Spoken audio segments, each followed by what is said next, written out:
doing another sound check, especially for those who are on the phone. If you're on the phone, you will want to make sure your computer audio is turned off. Otherwise, you will receive an echo. We also have handouts for this webinar. You will want to go back to the Join In page, and there are 2 handouts that you will want to download on that page. It's right underneath Mr. Kowalski's bio. I'll be back on in 2 minutes.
Good morning, everyone. I'm Diane Perez, and on behalf of the Florida Alcohol and Drug Abuse Association, welcome to today's webinar entitled Motivational Interviewing Techniques for Engaging Individuals and Families in Treatment. This webinar is being made available through a collaboration of the Florida Department of Children and Families, Office of Substance Abuse and Mental Health, and the Florida Alcohol and Drug Abuse Association. Please note that as an attendee, you are in listen-only mode and will only be able to view your name. If you have questions, please send them to the presenter and me, the host, by using the Q&A panel. The button to open the panel is usually located on the upper right side of your monitor. Please use the Q&A panel to send any questions you may have as you think of them. The presenter will address questions as time permits.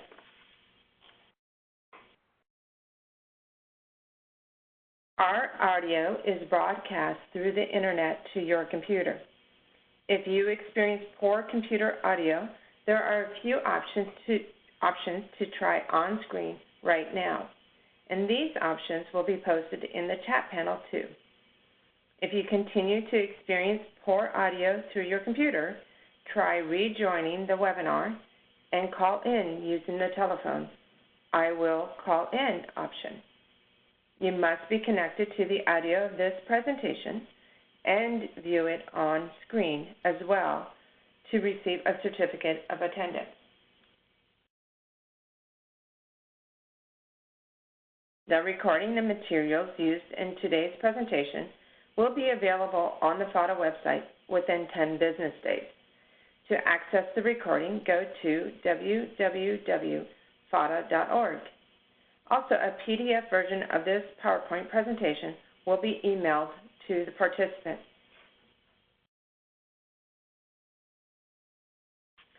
FADA produces many webinars and workshops through the support of the Florida Department of Children and Families.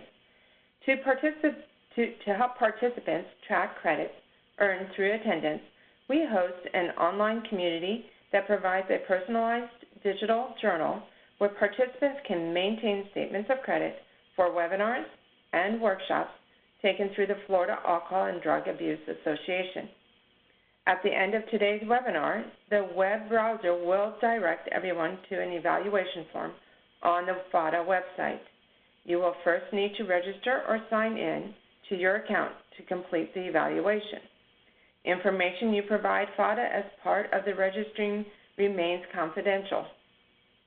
Statements of credit will be posted within 10 business days after the evaluation closes in individual professional development journals for persons completing the evaluation and attending the full webinar.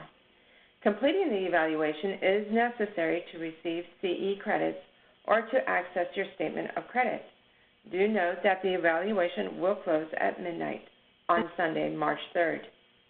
1 to 2 continuing education credits are available for participating in today's webinar for persons licensed through the Board of Nursing, the Board of Clinical Social Work, Marriage and Family Therapy, and Mental Health Counseling, and for persons credentialed through the Florida Certification Board.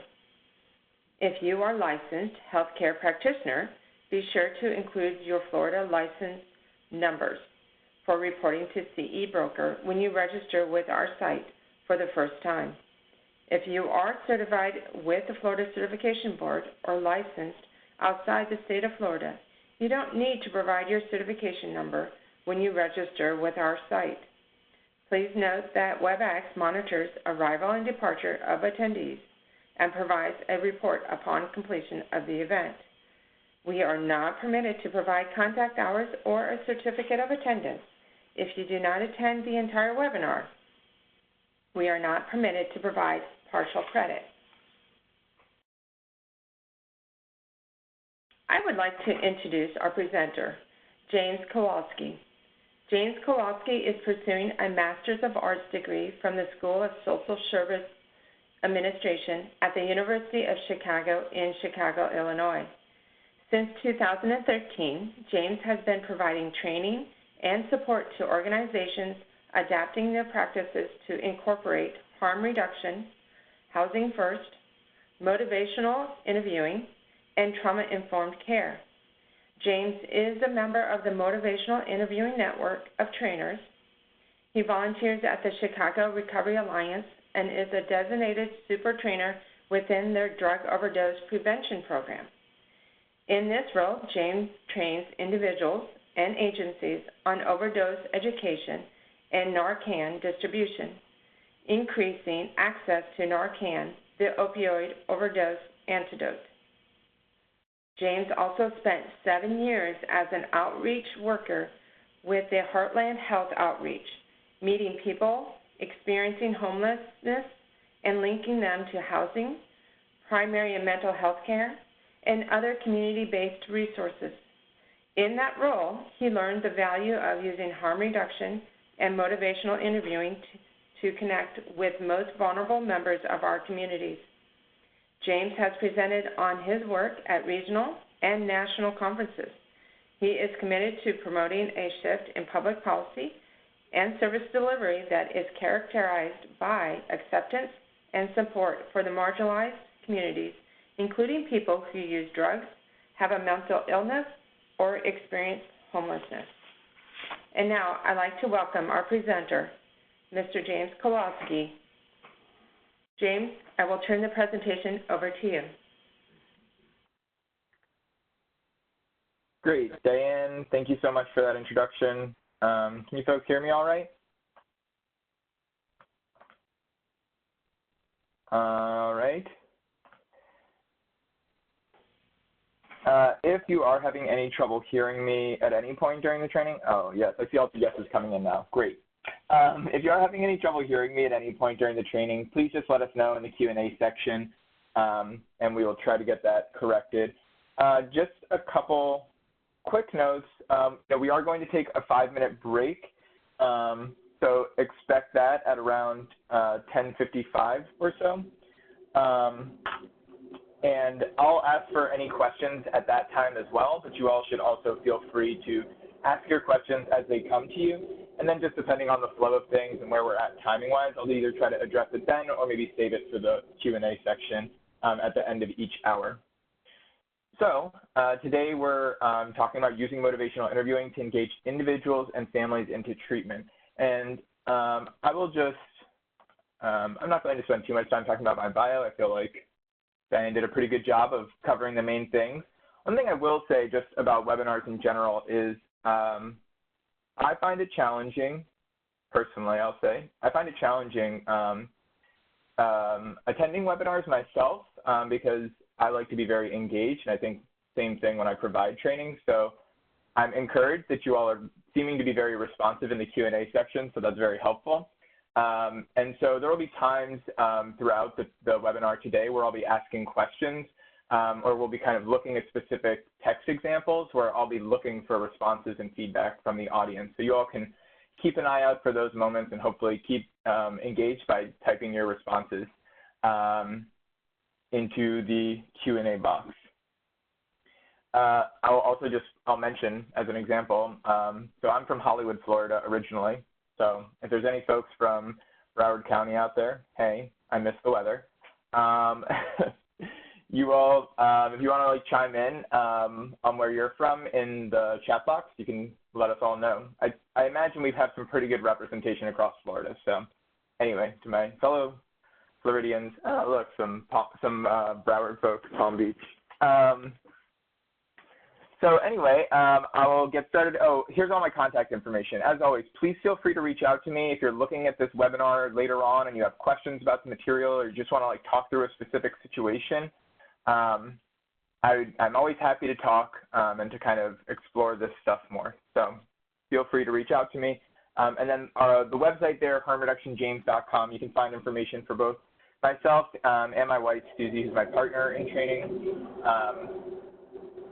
And you can learn more about us there. You might also notice that occasionally you can hear a train in the background. Don't worry, that's not your sound. I'm in Chicago, and it seems like every building is close enough to the train here that you can always hear it at some point. So you might notice that at various points. Here's the basic objectives of what we're trying to cover today. We're going to describe the role of motivational interviewing in facilitating client-centered approaches to care. I hope most of you all are familiar with motivational interviewing to some extent. I think one of the goals of today is to actually get into some of the more nuanced details of using motivational interviewing, specifically with people who are struggling to engage, struggling to make change, people who might not be open to engaging in treatment at this time, and so kind of how to work with some of those more challenging situations. So to that end, we'll be identifying behaviors indicative of resistance and discord. And so we'll talk a little bit later about what we mean by these words, resistance and discord, if you're not familiar with those concepts already. And then explore strategies for effectively responding to discord and reorienting in a direction geared towards behavior change. So I think, again, when we're talking about motivational interviewing, we're going to be taking a lot of the core concepts and looking at them, but with a specific lens in this webinar on how to maintain the relationship despite the discord that might come up and keep things moving in a positive, supportive direction. All right, so just as a quick overview of motivational interviewing to kind of get us all sort of on the same page. Motivational interviewing is essentially a way of being with people and helping them move through a change process, resolving the ambivalence that they might have about changing. And historically, motivational interviewing was developed primarily for use with single adults who were using alcohol in the 1980s, and over time has kind of been broadened out from there. There have now been 3 editions of the motivational interviewing book written by Bill Miller and Stephen Rolnick. You see them quoted down here on the slide. And as it's broadened, it's gone from, all substance use issues. So, you know, we talk a lot about it, I think, in treatment context, but also mental health challenges, other kind of physical health challenges that people are dealing with. And there's also evidence that shows MI is effective with youth and adolescents as well who use substances, but then also around other risky behaviors. So things like sexual practices, eating disorders or obesity, as well as managing chronic illnesses or other behavioral problems. So we've really seen kind of motivational interviewing as it broadens out have applications in a lot of different areas and with a lot of different populations. Essentially, I think kind of like a core idea of what we're doing here, of what motivational interviewing helps us do, is slow down with people. And I think whenever we're approaching a change, I feel like it can be a very overwhelming experience because we feel kind of an internal pressure, or maybe it's external too, especially when we're talking about families. But we feel this pressure to make all of the change all at once. And what we know about the change process is most people don't make changes that way. And that when they do make changes all at once, or because they're under some sort of external pressure, that those aren't the kind of changes that last. And ultimately, that's not really what we're trying to do with people. I also just always like to point out this quotation is really useful here at the bottom, which is, motivational interviewing is not a way of tricking people into changing. It's a way of activating their own motivation and resources for change. So I think that, you know, if we take the motivational interviewing skills and we think what we have to do is sort of, you know, use our mind tricks to convince people to do what we think is best for them, then we're really getting very far away from the spirit of motivational interviewing. And so that's something we want to be attentive to. And I'll kind of make reference to the spirit in a few different ways throughout the webinar today. I think at the end of the day, you know, autonomy is a key feature of motivational interviewing. People need to be kind of not only identifying what their goal is for themselves, but also then convincing themselves and convincing us about the change that they want to make. So I think that's one way of thinking about it, is as you're talking to this person, is the information that they're providing you convincing to you that they really want to, need to, and are going to make a change? And I think until we get to that point with people where we feel really convinced that they're ready, then we want to be really careful about jumping ahead. And so that's where that idea of slowing down comes back in. When we talk about motivational interviewing in the family context, so in general, you know, the topic today is about individuals and families, and so I'll try to make reference to a few different situations that come up. So one is, when we talk about family, we're really talking about family in the broadest notion. So sometimes when we talk about family, we think primarily about parents and children, but I also would encourage you to think about, you know, how we might use motivational interviewing when we're engaging with a married couple, spouses, or just significant others. Also, other family members. So for instance, I worked with a man a few years ago who was in a treatment program for alcohol use, who was living with his older brother. And so bringing his older brother into the process at times was part of what we did. And so I think it's important, I think part of what we do when we're essentially conducting an assessment with people is figuring out who are the important people in someone's life. And so family, I mean it really in the broadest sense, because family can be chosen family as well. And then I would also just encourage you to also think about maybe with young adults especially. I know a lot of my background comes in working with homelessness, and so for many youth that I've engaged with, family doesn't include, you know, family of origin. It is primarily chosen family that we're talking about. Here, the point about moving from an individual to a family system is just sort of recognizing that part of what we're doing is we're trying to work with the whole family system. We're not just trying to address the individual behavior or the primary the target individual. So I think that can be a sticking point sometimes in the way that people engage in treatment is a family presents the one family member that they sort of identify as the problem or having a problem, and sort of send them off to us for all the fixing. And I think it's really important that we kind of broaden that notion, figure out how do we work with like the whole system in those instances.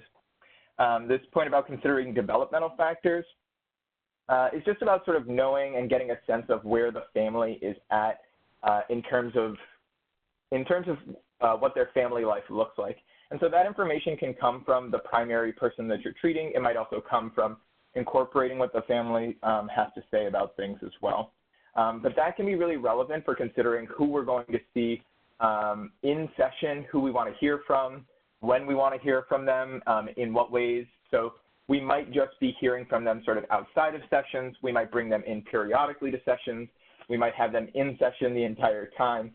So that can really vary. Something else I'll talk about, I mentioned here just the idea of we want to ensure the participation of family members both in and out of session. I'll come back to this idea a couple times, but sometimes when we think of the idea of adherence, we only think of the folks who are the primary target of treatment and not the other people around them who essentially need to adhere to certain strategies and certain approaches to make treatment more effective. One of the things that I think can be, essentially to this point, one of the things that can be really helpful is introducing MI-consistent behaviors within the family or relationship. So we want, in some ways, that's one of the benefits of bringing people into sessions is we can sort of model behaviors, but we can also directly offer, suggestions when people are receptive to it, or introduce MI strategies, such as active listening and expressing empathy, providing affirmations. In my experience, at least, I know that when an affirmation comes from me, it is not as impactful as when it comes from a peer or from a family member in a session. I think those are the really powerful affirmations. And so helping develop those kinds of behaviors or skills for family members is a really important thing that we can do, and I think can be really supportive outside of session. In general, from what we know, looking at research, is that people's significant others do play a role in a person's motivation to change, as well as their level of involvement and retention in substance use treatment. So I think that's another key idea we want to think about is how do we first get people in the door, get them engaged, and keep them engaged. And that is actually one of the things that motivational interviewing has been proven to be really effective at, is keeping people engaged and then also producing those lasting, durable outcomes that we're striving for. These are just a couple quick notes here. You see the citation. All the references are at the end of the presentation as well, so you don't have to just look by the author's name. These are just some thoughts that these authors had about, when you're applying motivational interviewing to a family context, some things you might want to consider when you're deciding between seeing the whole family versus seeing just maybe the child or the individual in that situation. So when they're talking about whole family issues, they're referring to things that are not just an issue for the child, but are behaviors that are sort of present in the entire family. So a child is brought to us because they're having anger issues or problems with their temper, but their parents also, when we engage with them or when we speak to the child, we start to get the sense that those same behaviors are present in the parents as well. So that's what they mean by like a whole family issue. Those are times where we really want to get everybody in to sort of talk about what the role of that is in the family. And as much as possible, really try to maintain neutrality and help explore with the parents what their relationship is to that behavior. Shared ambivalence. This is really significant and again speaks to the idea of what happens outside of the treatment context. This is where the significant other, the other family members might not be on board with what the person's trying to change. I think in substance use treatment context where this has come up for me is when one person in a relationship is pursuing abstinence, but the other person is not. And so they may be ambivalent about the idea that their partner is pursuing treatment or pursuing abstinence. And I think that can present a lot of challenges for us just imagine, what it does to a person when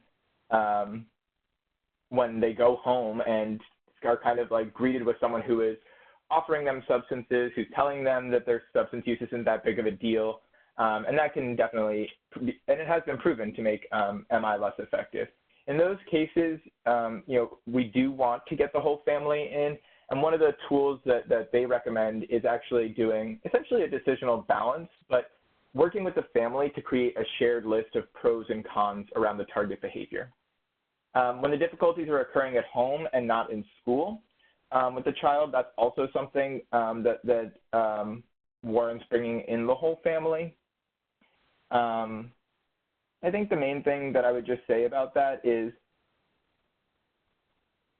we can expect that when that is the case, there will be a lot of frustration on the part of parents, and maybe even a lot of blaming happening, sort of, what is it about me that's causing this to happen? And I think a really useful reframe of that is that essentially children tend to act out or misbehave in the context where they feel safest. And so taking a very strengths-based approach with this, I think, can be useful, and kind of encouraging parents to think about, part of what's happening here that your child might be misbehaving only at home is that they do feel safer there. And so how do you keep that present and also sort of at the same time sort of explore what you can do as a family to try to bring about some changes. The situations where they recommend really just working with the child on their own is when the parent and child are at different stages of change. So child is ready to maybe experience more independence, but the parents don't want that. Or parents want the child to make a lot of changes all at once. The child's not interested in that.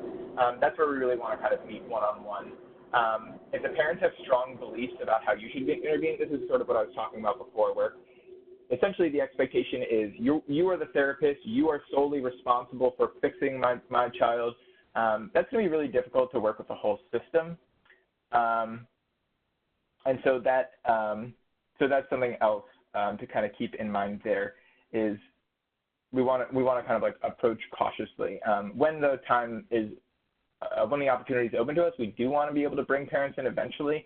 But so at least as a starting point, that's something to keep in mind. And then that the child has no choice or control over presenting issues. So this is especially the case in situations where essentially things are out of the kid's control, like if there's domestic violence in the home, if the parents are misusing substances, or if they have a mental illness. That's not something the child really has control over. And so we want to be able to meet with the child alone in those situations. And I just see the question here about acting out at home can be a sign that they feel safer at home than at school. And yeah, that was what I had said before. And that's part of like reframing for the parents.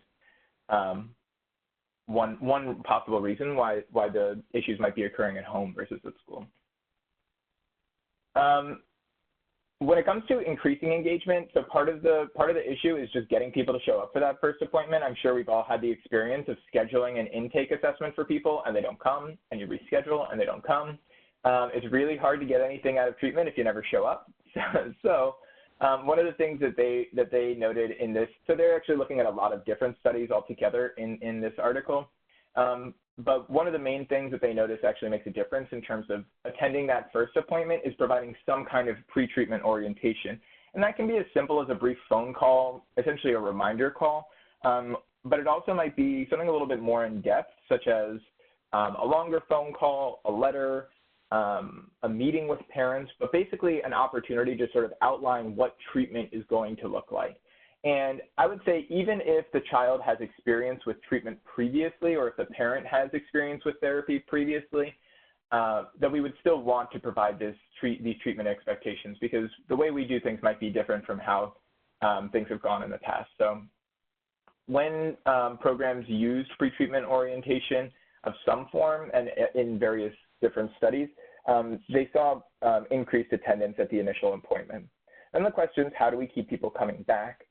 There is some evidence for contingency management, so either charging a fee for when people miss appointments or providing some kind of financial incentive when people attend their appointments.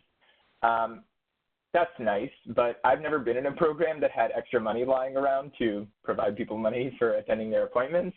And at least most of the folks who I've worked with have come from economically disadvantaged situations, and so we wouldn't want to put something in the way that could discourage attendance for that reason. So I think that is a choice that some programs can make, but that's why I say only when feasible. What I think is more within our reach already is having supportive discussions with parents that are not directly focused on the child problems. And this is something you might already be doing already without thinking about it. But essentially, like, using our empathic listening skills with parents is something that helps parents keep coming back, that helps parents stay adherent, feel like they're connected with us and want to keep bringing their kids back. You know, we need both, like, the child and the parents involved.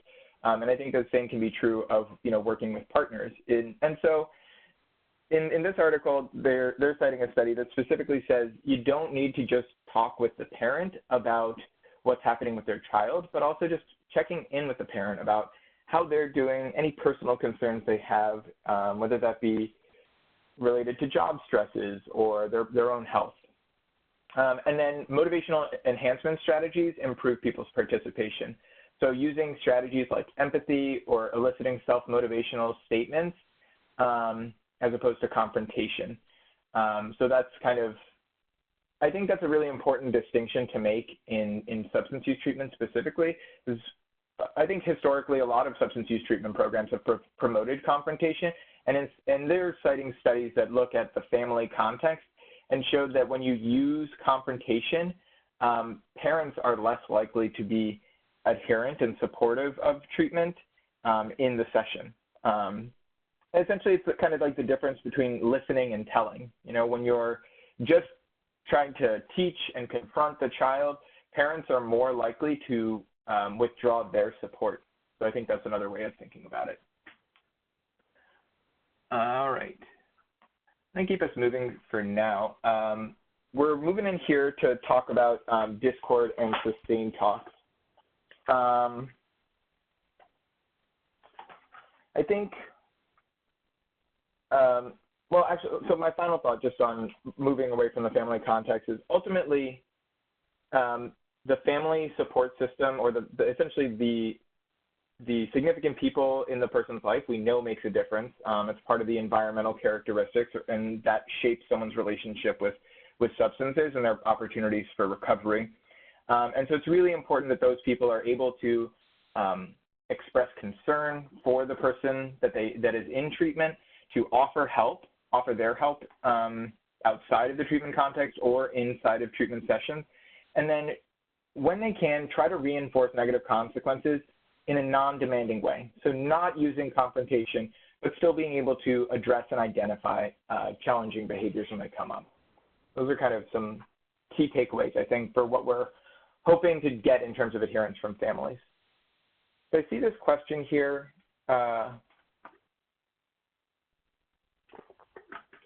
Asking specifically about stages, being at different levels of change.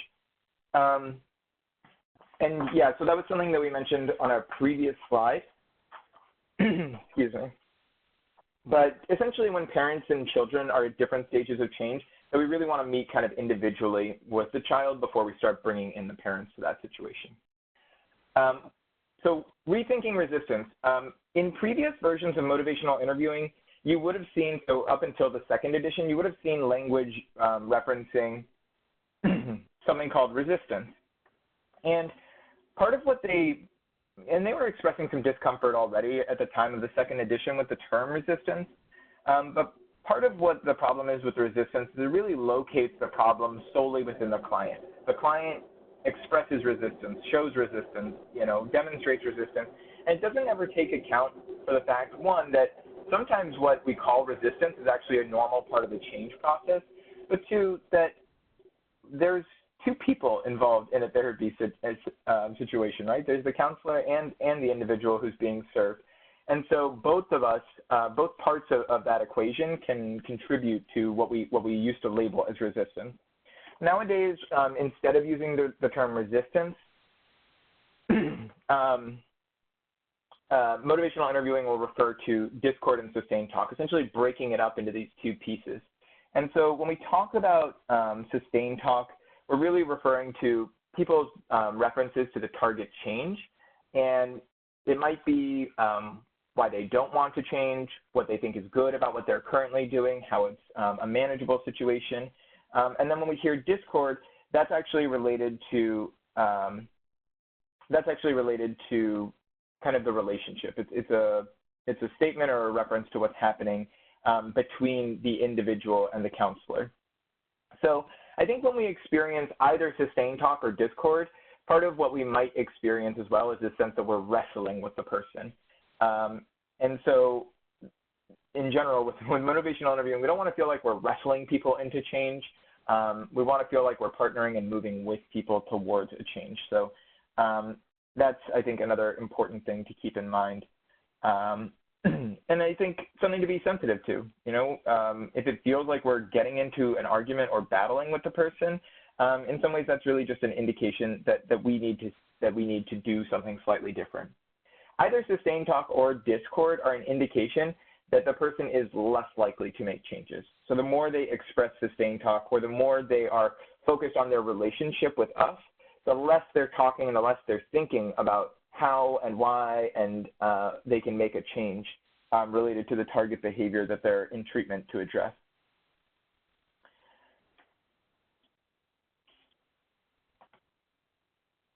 Okay. I mentioned just sustained talk being an indication of sort of the normal change process. So worth it to just mention here, whenever we are considering making a change, we're looking at the pros and cons of making that change. And so if we hear sustained talk, sometimes our impulse is to then yes, but, to sort of fill in the other side. And, excuse me. And I would really encourage, this is another one of those situations where we need to slow down, is when we hear people saying why they don't want to change, instead of just jumping in, we need to also let them talk to us about why they might want to change.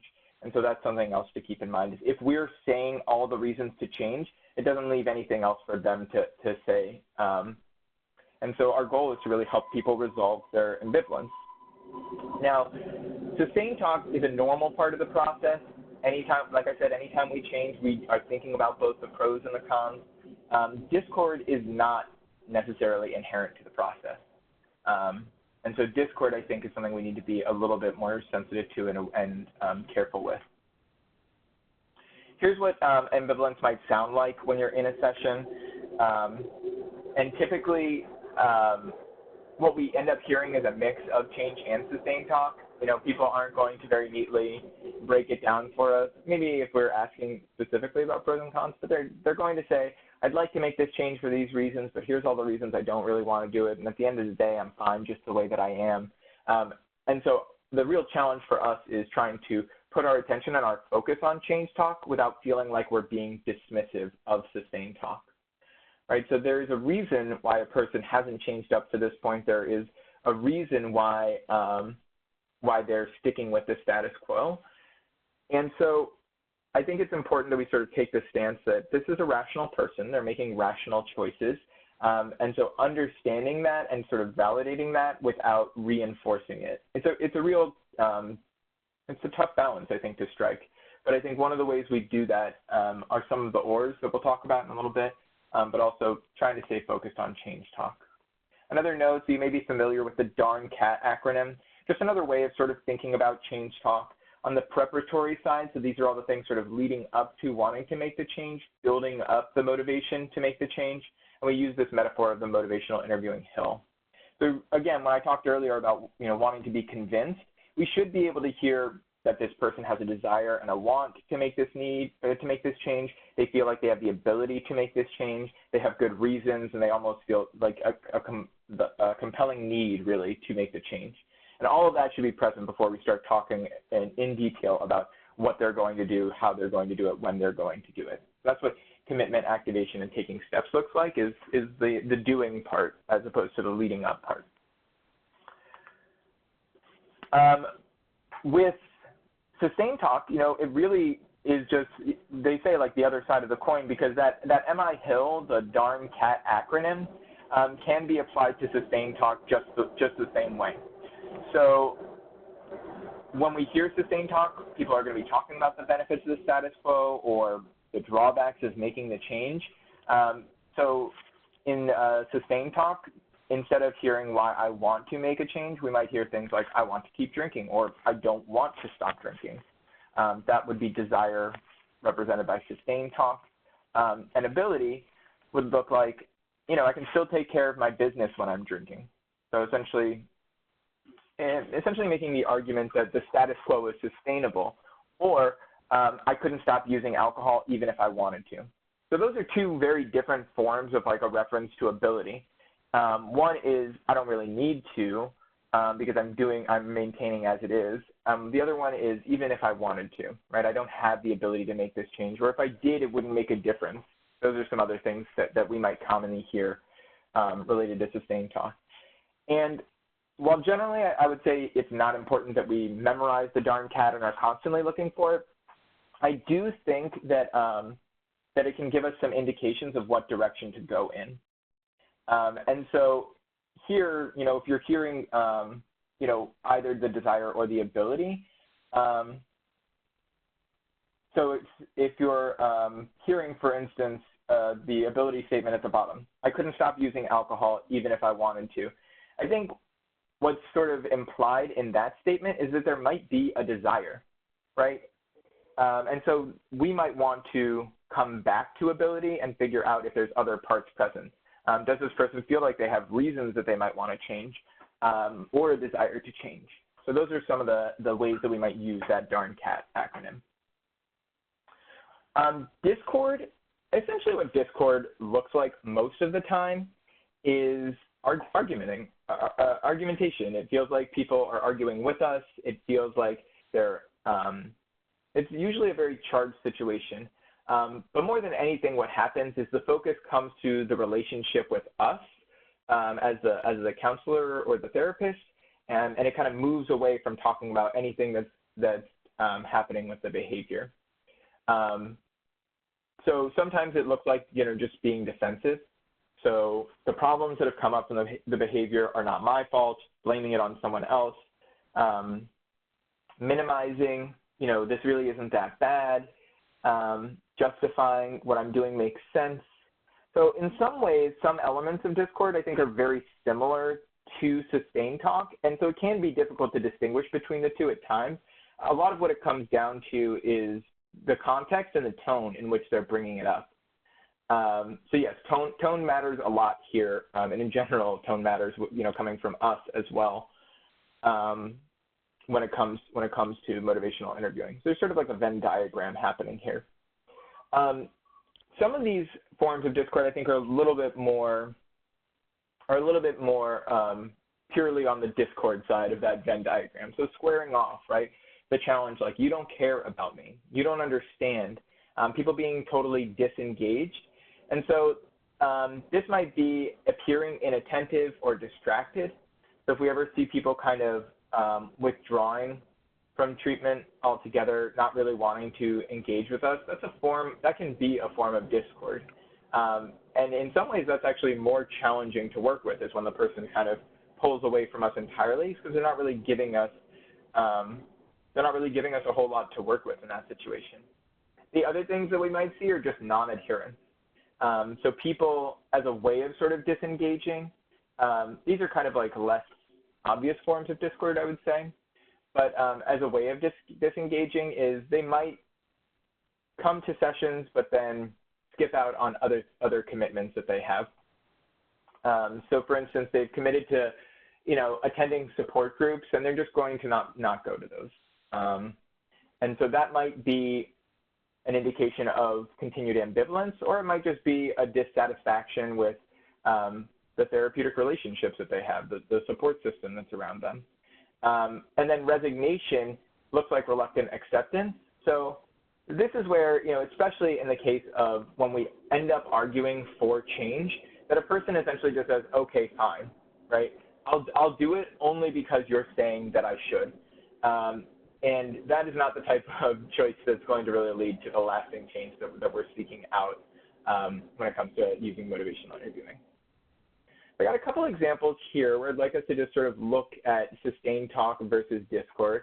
This is one of those times where if you want to chime in the Q&A or chat box with your responses. So we'll take a look one by one at some of these statements. So trying to distinguish between sustained talk and Discord.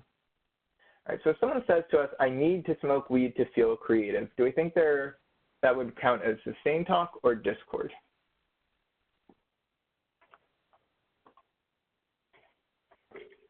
Yep, so we've got some sustained talk responses rolling in. So yeah, this is sustained talk. This is a person expressing essentially a reason to continue and maintain the status quo.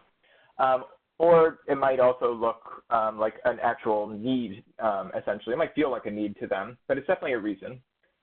The next example, what do you even know about getting high?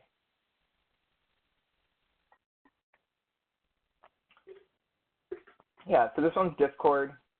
Essentially, the person's squaring off with us. They're sort of challenging our knowledge. And what we'll get into sort of in the second half is more to how we respond to these things. But I think for now, we'll just stick to sort of recognizing.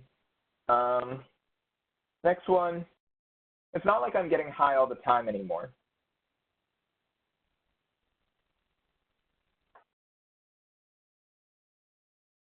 Yeah. I do see, yeah, so here we go. All right, we're catching on to the kind of the Venn diagram aspect of it. In my mind, I think of this as Discord. I do think of this as sort of minimizing someone's substance use, maybe justifying.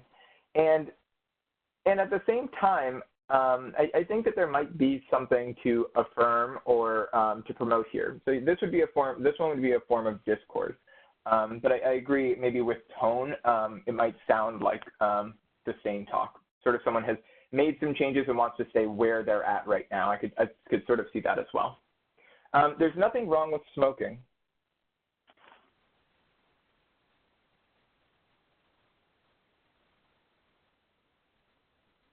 This one's a little tricky as well, and I'm seeing it's really interesting. I don't know if you all can see the chat as well, but sort of the answers rolling back and forth are a mixture of Discord and sustained talk.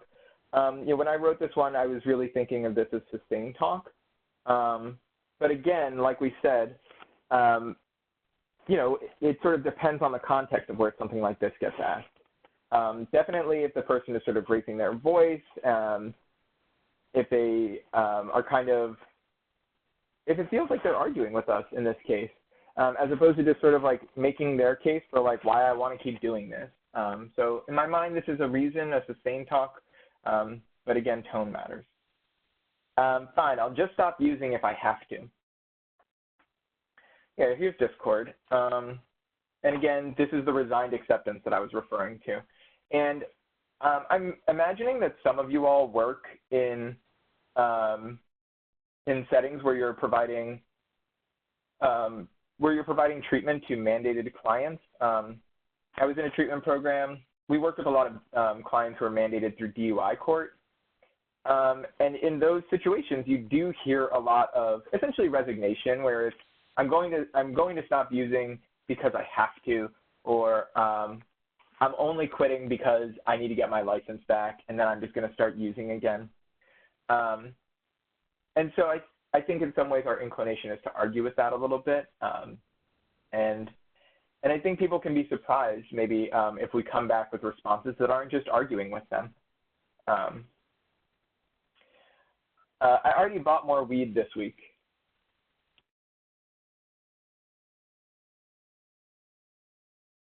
Yeah, you all are on target with all this stuff. Again, this is an example of sustained talk. So this is more on sort of the action, the mobilizing talk, essentially. I am going to maintain the status quo because I've already taken steps that are going to help me maintain the status quo. The status quo is smoking weed, so I'm going to keep doing it because I've already got the supplies that I need. I'm not going to waste that money by not smoking at this point. Great.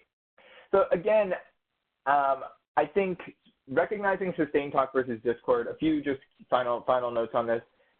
One is we want to be really attentive to tone and to the context of where these statements are coming up for the client, but also recognizing that in sustained talk, I think there's a lot more really useful information that we need to pay attention to in terms of helping the person with the change behavior. When we're hearing what we feel like discord, it's a chance to sort of reflect on what's happening in our relationship.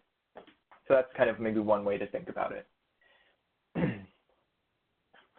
When we talk about, we're going to get here into some of the responses now to sustained talk and discord.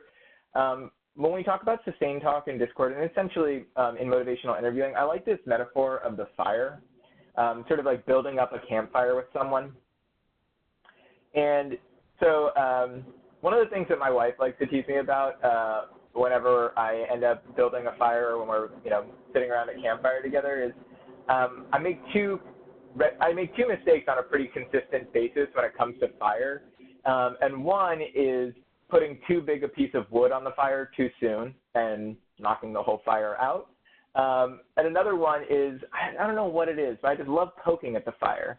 I'm like, oh, if I just move this log a little bit over here, and maybe if I move this one a little bit over there, then that'll really get the fire just right. And when you're building a fire, it really does require essentially putting together the right pieces and adding them at the right time. And so I think as this relates to the idea of, change and counseling is when we start to get out ahead of someone or we start arguing with them and kind of, providing them the reasons of why they should make the change, that's like me putting that really big log on the fire. It just has a chance of really knocking out any interest of making the change if they feel like we're totally on one side of the situation, completely not neutral, and just kind of pushing too far, too fast. So don't be like me and don't put a giant log on the fire. We don't want to stifle people's fire of change, essentially. And I think poking at the fire too much kind of has like that same effect where we might kind of feel like, sometimes we talk about this strategy of developing discrepancy in motivational interviewing. I actually don't see that talked about as much, but I think developing discrepancy is really tricky because sometimes developing discrepancy comes about very naturally, and sometimes it kind of gets forced. And when it's forced, it really feels like we're poking at people, where we're sort of just trying to say, like, actually, you don't make that much sense. Actually, you're contradicting yourself. And it's like, you know what? We all contradict ourselves. None of us exist without contradictions. So we all have things, we all, I won't say we all. I'll say, like, for myself, I would love for myself to be healthier. I would love to be like more active, and yet I find all kinds of reasons not to do it. We're full of contradictions, and so I think it's a lot easier to. This actually makes me think of something called the fundamental attribution error, which some of you might be familiar with. But essentially, just this idea that it's really common for us when we look at someone else to blame the individual for the situation we're in and not consider the contextual factors around them. And when we look at ourselves, to be much more attentive to the contextual factors and the environment around us as opposed to the individual factors. So a lot easier for us to look at the environment and not blame ourselves as opposed to when we're looking at another person. And so I think that's something that can kind of come up here is motivational interviewing, and I would say this is true really of a lot of approaches that we tend to talk about. So in harm reduction, I think this is the case. Harm reduction psychotherapy, I think this is the case. In trauma-informed care, I think this is the case. We really want to be attentive to kind of the environment around the person. And part of the way that we get that full picture of the environment is by talking to the person. I also think that's one of the benefits of being able to work with a family system as well, is if we're bringing in someone's significant other into the room, or if we're bringing parents into the room as well, those are the kind of things that help us get a picture of what that person's environment might look like. So we start to have maybe a better sense of what's going on with them when we're able to get someone else's perspective on the situation as well. Yeah, I think that's sufficient. I would say now that I'm thinking about it, I would say like it's not just getting maybe the full picture of what's happening in the current moment, but also I would say the useful thing about bringing in significant others or family members is kind of getting progress updates as well about like how's it going. I think my experience of working with folks around change behaviors is they tend to be really attentive to what they're not doing. When we're working on making a change, especially if you're coming to talk to a therapist on a regular basis, it's really easy to notice what you're not doing and feel like that should be the sole focus. And so this is another place where family members can be really useful. As I mentioned before, like affirmations, but for having family members be the people to notice progress, or if the person's having trouble imagining what it would be like for things to be any different, bringing in family members who are able to sort of talk about, when things were different in the past, or what are some other things that the person did in the past. So I gave the example before of like someone struggling with like their temper or with anger issues. And I find that a lot of people who are dealing with anger issues who I've met at least, there's a lot of ambivalence about anger because people feel like it's an important thing for them to express their anger. It's a valuable skill that they have, that they're able to sort of speak their mind. And I won't disagree. I think that, I think sometimes anger gets a bad rap. When people are angry, it is sort of a way of setting a boundary around what is and is not acceptable for them. I think the challenge is helping people express their anger in a way that feels okay. So we might say, if the person can't pull an example themselves of a time where they were angry and expressed it in a way that they felt was acceptable, a family member, I think, can be a really, useful resource in helping come up with an example like that. Tell me about a time where you could tell that your child or where you could tell that your partner was angry about something, and they were able to tell you about it in a way that still felt okay to you. So, yeah, bringing in the family, more uses of that. So it's about 5 minutes till. So if you want, we can take some questions now. I see one question here.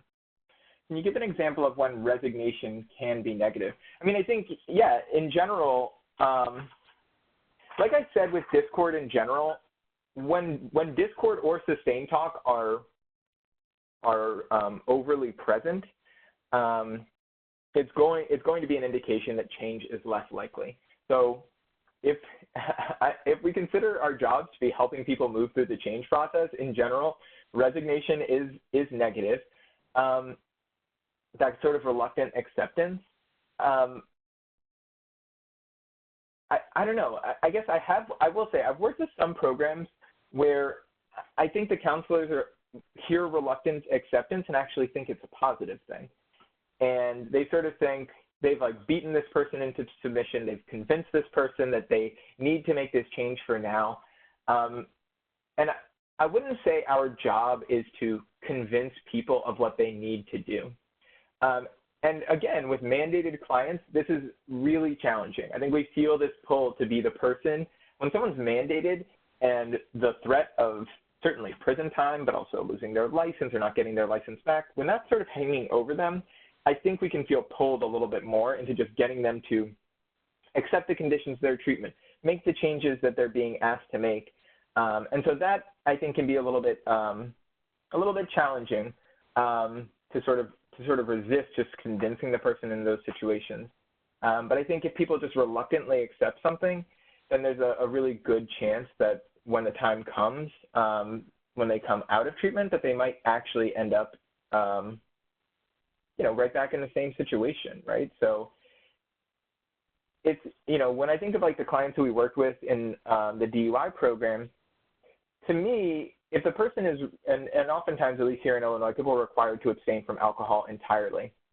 If the person agrees to stop using alcohol entirely, but says they're going to go right back to drinking as soon as they're done with the terms of the DUI, that's a real cause for concern. But I think it's also important to think about, are they willing to make changes to their alcohol use in the future? And so it's less that they would just go back to drinking exactly the same way, but if they were going to drink in the future, what would they want to avoid? What types of harms would they want to avoid in the future? And hopefully one of those is the DUI. Let's see. It's difficult to implement MI techniques in the criminal justice population that have been held on a Marchman Act. They feel it's an interruption rather than intervention. I'm not familiar with the Marchman Act. Is that, I don't know if you're able to provide a little bit more detail. Your general point, though, I think is completely true, which is motivational, mandatory substance abuse evaluation and 72-hour hold, and involuntary substance abuse admission to facility. Okay. Yes, thank you for those details. So involuntary placement for substance abuse. And someone else said it's like Baker Act. So those are specific Florida policies. And yeah, I think that is going to be a real threat to practicing motivational interviewing. It's against maybe a person's self-identified behavior goal, right? They may not think that that's what they want to do, and that may not be. They may not think they need to be in a hospital setting.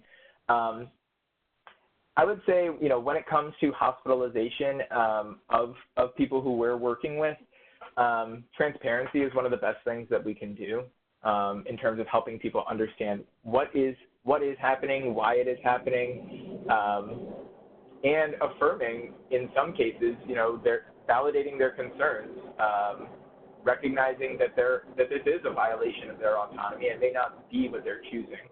I think just more generally, it can be hard to reconcile motivational interviewing with working with a criminal justice population because the criminal justice system does not use a client-centered approach to behavior change. It uses a confrontation, punitive approach. It's very focused on do this or else. It's very externally motivated. So I think as much as possible, we want to outline with people what our goal is, and I think both with the clients that we're serving and with the police officers probation and parole officers, with the criminal justice systems that we engage with. I hope that's helpful. We'll have some more time for questions at the end as well. So we'll take a 5-minute break here and come back in just a few minutes. Thank you all so much, and see you in a few. Thank you, and let's go ahead and take a 5-minute break, and we'll be back.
Okay, 10:05, so we'll be coming back just a few short seconds.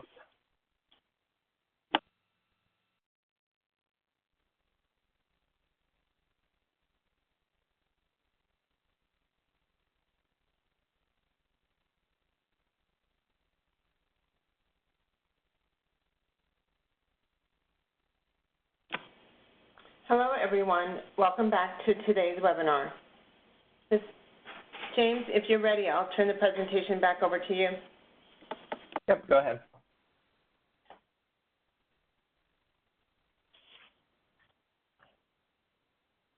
All right. So we spent some time exploring kind of the concepts of sustained talk in Discord. We're going to spend some time now thinking about the ways that we might be actually increasing Discord in the relationship. And like I said, you know, it's very hard not to just get pulled into it when people are arguing with us. And so I think when we feel like there is an argument brewing, that's a good chance to sort of like pause and reflect on what we're doing. So I've got a couple ways for us to think about this. One is just sort of the idea that in general, when we talk about the helper behaviors that might increase discord, it's when we start arguing back or trying to convince people. And so I think of sort of like the the good cop, bad cop situation. It's sort of like being the bad cop, where we just think we can force a confession out of someone. And as it relates to substance use treatment, this might look like getting someone to just admit they have a problem. And so what's really interesting is I remember there was, when the Surgeon General had their report a few years ago, something like 40% of people who acknowledge that they have a problem with substance use don't want to stop using. So, you know, even if we get over that hurdle of like, oh, you just got to convince them that they have a problem, that's not a guarantee that they're going to start making all these changes or certainly pursuing abstinence as well. So that's something else for us to sort of be mindful of is how attached to that language we are. And in general, you know, when we think about discord, and we're sort of noticing, it's a cue for us to change what we're doing. So another way that I like to think about why discord might come about is what's called the 4 processes. If you're not familiar, this came about in the 3rd edition, and they talk about how essentially these 4 processes, as opposed to the stages of change which describe a person's internal relationship to making a change, the 4 processes are about our relationship with the person who's in counseling. So between kind of the individual and the helper, where are we at in our process? And these different processes help us know what we should be doing and when and why we should be doing it. So engaging is really about building that partnership up, creating a safe space to talk about change and to talk about things that's going on in that person's life. It's really the relationship building. And that you see, it's in the step format because essentially engaging in relationship building is an ongoing, always present process.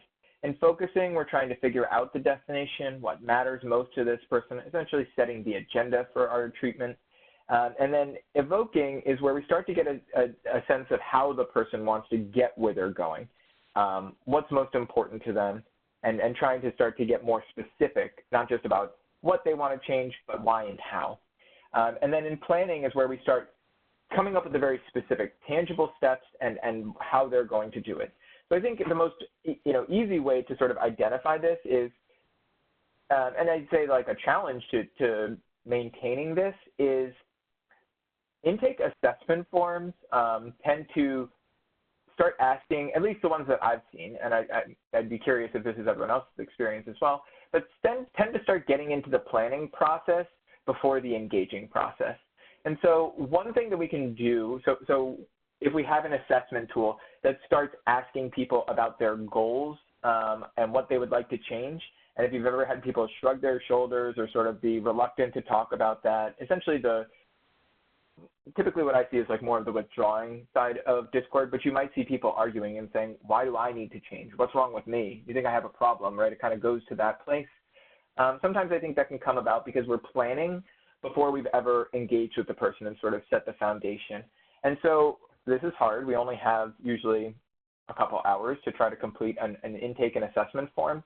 And so one strategy that we can use in motivational interviewing is put aside the assessment form for a little while if you feel like if it kind of gets ahead of itself in the processes, and just spend maybe 10 or 15 minutes chatting with the person, engaging with them, getting their view of what's going on, using very open-ended kind of conversation and discussion at that point. And hopefully you start to get a sense of what that person might want to focus on, so that when you start talking about those parts in the assessment, that those are also a little bit less shocking for the person. And then the other piece I would say is it's not like we're never going to provoke discord. And so when we see discord, I think the faster that we can notice it and respond and sort of shift our approach, the more likely we are going to be to getting ourselves back on track with the person. This is the motivational interviewing spirit, sometimes called TASTE, but I prefer the acronym CAPE, so I get to use this neat image. But I think oftentimes discord is an expression that the person's not feeling the spirit, that either they feel like, in terms of compassion, that we just don't seem really committed to their best interests, that we kind of have our own agenda, and that what's important to them or in their best interest isn't what matters to us, or that we're not really giving priority to their needs. And if you've ever been accused of, I know I've heard, like, you're just doing this for the numbers, that one always hurt me. Really the one that always, the challenge related to discord about compassion, which is you just don't care about me, that one has always been really tough for me personally. So with acceptance, I think acceptance, to me, one of the key parts here is autonomy, is a key element of acceptance, right? That we accept that people get to choose for themselves what to do. And so people might assert their autonomy by expressing discord and say, I will do what I want, right? You can't tell me what to do. And that's a great time to just sort of agree with the person. I can't tell you what to do, right? That gets into, I feel like, also partnership and evocation are, particularly people entering into treatment don't expect to be met with partnership and evocation. And I think these can be tough, especially when people are sort of associating us with, like, the criminal legal system that might be mandating them to participate. It's hard to feel like we're in this together. We are building a collaborative relationship where we are going to help you work through what you want to do. And in evocation, we're asking them, what do you think is most important? How do you think you can do it? What's been your experience in the past? And so I think a lot of times people enter treatment expecting it to just be someone who tells them how to live their life and how to fix their problems without fully understanding them. And I think that also speaks to the acceptance piece. So if we can really try to focus on the spirit early on, I think that can help reduce discord in the future. And I think it's also something to keep in mind is we really have to help reshape people's expectations, either from previous experience or from just, what they've heard around the way about treatment and what it's like. Here's another way, oftentimes in motivational interviewing, we talk about motivational interviewing trying to strike this balance between the following and directing style. So a following style is really just like sitting back, listening. I always picture like the old school psychotherapist who just sits on the couch and like nods and makes notes. So, if you're just without any direction, I think that can be really frustrating for people. And so you might have people getting upset, and I think especially feeling like you're not really there with them and that you don't really have that compassion piece present. On the directing side, that's where we do too much of the telling, teaching, taking charge of the situation and trying to just like convince the person and being in control. And so again, in that way, we can see where that would be really likely to violate notions of acceptance and autonomy, taking away people's opportunity or not even giving people the opportunity to express their own thoughts, or and we're skipping over the piece about evoking. And so it's sort of right in between those following and directing styles. We want to take some of the listening and some of the opportunity to like work with people to explore what the other options are is guiding. And in guiding, we're going to be really coming alongside the person, collaborating, working in partnership, and trying to get their insights into both the problem and the potential pathways out of the problem. I think discord happens when we're on too far onto one side of this spectrum. I also pulled this quote, which I like, which is, motivational interviewing reflects the process of good parenting, the guiding style balanced with appropriate directing and following, representing a goodness of fit between the method and the family. So again, that idea of sort of modeling in the session can come about relative to communication styles. The writing reflex, so some of us might be familiar with it, but basically just the writing reflex is another one of those types of behaviors that might encourage discord, where we're just telling a person what their problem is and how they should fix it. It tends to be very much on the directing side of things and typically leads to pushback. What I will say is in some ways I think the writing reflex is very dangerous because it can zap someone of their sense of autonomy and partnership and a sense of control over the situation. And we need the person to feel like they have some control. Otherwise, it's going to be hard for them to believe or have any confidence in the fact that they can make the change and that it will make a difference.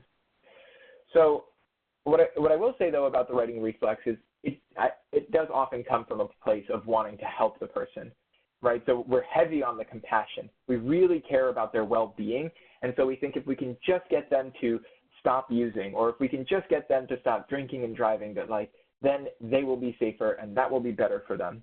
I was at a housing program recently, and someone gave the example of talking to a client who, I won't use the actual words that the client used, but essentially the client has basically had some limitations to their speech recently because of a stroke that they suffered, and ended up saying, they were struggling to express themselves, and they ended up saying, I'm just messed up in the head now.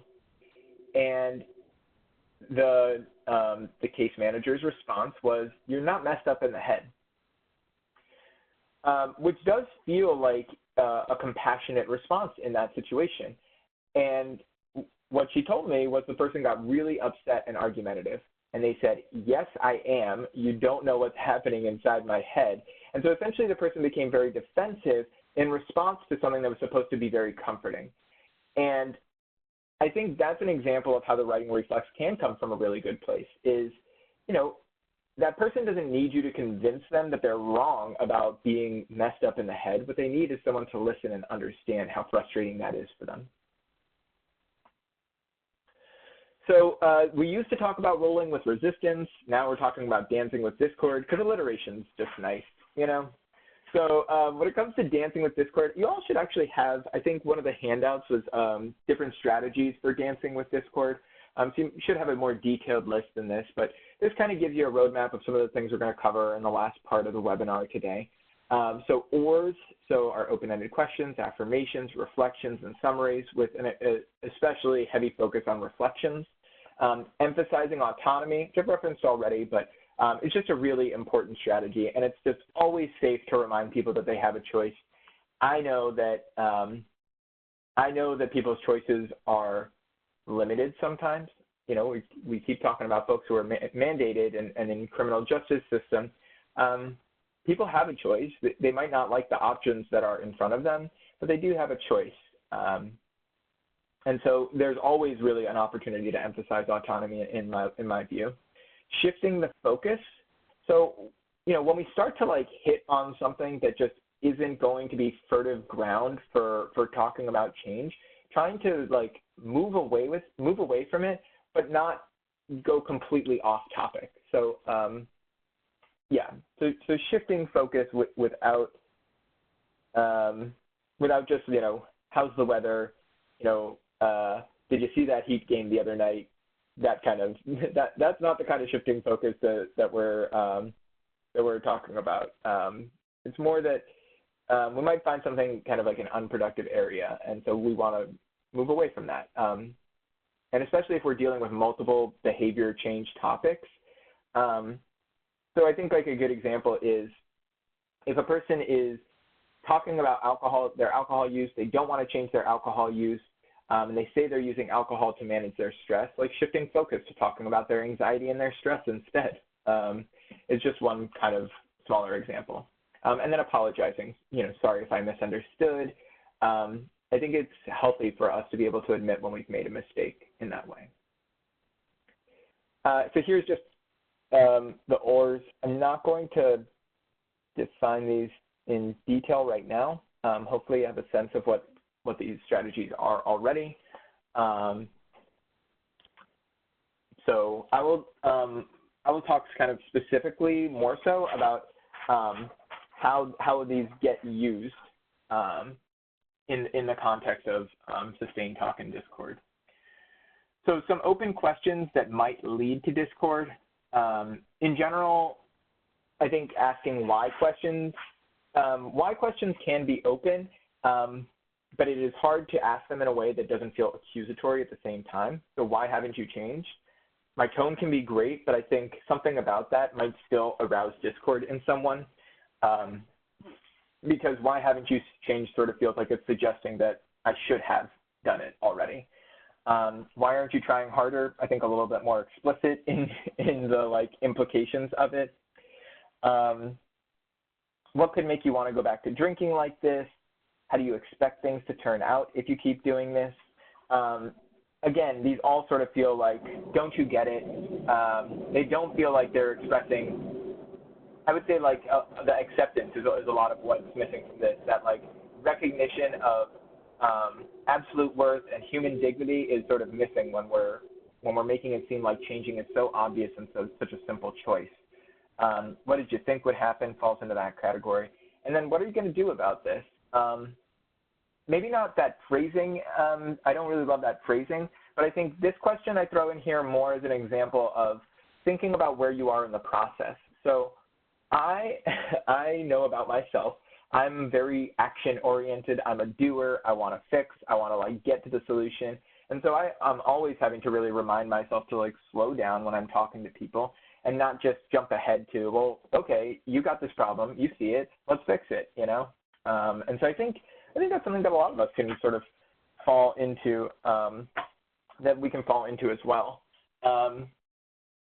So I guess the other thing I'll say is, closed questions in general, are not encouraged in motivational interviewing, but I think there is sometimes a place for them, and sometimes closed questions also can lead to discord. So I worked with one treatment program that had something on the intake and assessment form that was essentially a yes or no question that was does the client feel like they have, does the client recognize or feel like they have a problem with alcohol and drugs? Something to that extent. And some counselors would sort of just assess this based on the course of their conversation, and other counselors would outright directly ask it to people and say, do you think you have a problem with drugs? And this often led to discord. The client pushes back and says no. The counselor says, well, what about all those problems you were telling me you've been having with your job and your relationship? And it just kind of builds on itself in that way. So I think closed questions are also a potential ground for discord as well. Here's some open questions that can lead to sustained talk. What's stopping you from getting all your work done? How come you haven't been making it to your appointments? That's essentially, we're asking, again, these are well-intentioned open questions, at least. They're coming from a place of, if I can understand the barriers, then I can help you work through it. But again, it's very problem-focused as opposed to being solution-focused. What do you like about smoking? And again, the what's getting in the way is an example of a barrier. But with what do you like about smoking, I think that in general, motivational interviewing in its most current versions typically discourages asking directly for sustained talk. I think that this can be a very valuable strategy early on in engagement. So in that engaging process is really the only time we should be directly asking for sustained talk. Most of the rest of the time, and I will say in general, I think folks will tell us why they're doing what they're doing or what they like about what they're doing. I think that often comes a little bit more easily to people. But I think it can be a way of sort of building the relationship and creating a safe space. Is if you ask the question like, what do you like about smoking? And they say, I like the social aspects of it. I like that it helps me sort of relax throughout the day. We can reflect that back and say, you know, you really get something out of this. You enjoyed the time that you spend when you're smoking a cigarette. And at the same time, there's some reason, you know, that you're thinking about it as well, right? So that's, again, like an example of another way of maybe that we might want to shift focus or even use double-sided reflections. But it's this challenge of how do we sort of attend to the sustained talk without dwelling on it. We need to show the person we understand them without getting too hung up on it. And understanding people's perceived function of why they're engaging in a behavior, I think, is really important if we're trying to help them stop that behavior. Yeah. So we'll take a quick look at some questions here. So some of the questions that we might want to reshape. So why haven't you changed? This is one where if you all have some ideas, you can type into the chat box over there any suggestions you have. So why haven't you changed? One of those open questions that we think might provoke discourse. If we're trying to understand essentially why a person hasn't changed, can someone think of a different question that might help with this? It might sort of like get us in the direction that we want to be going.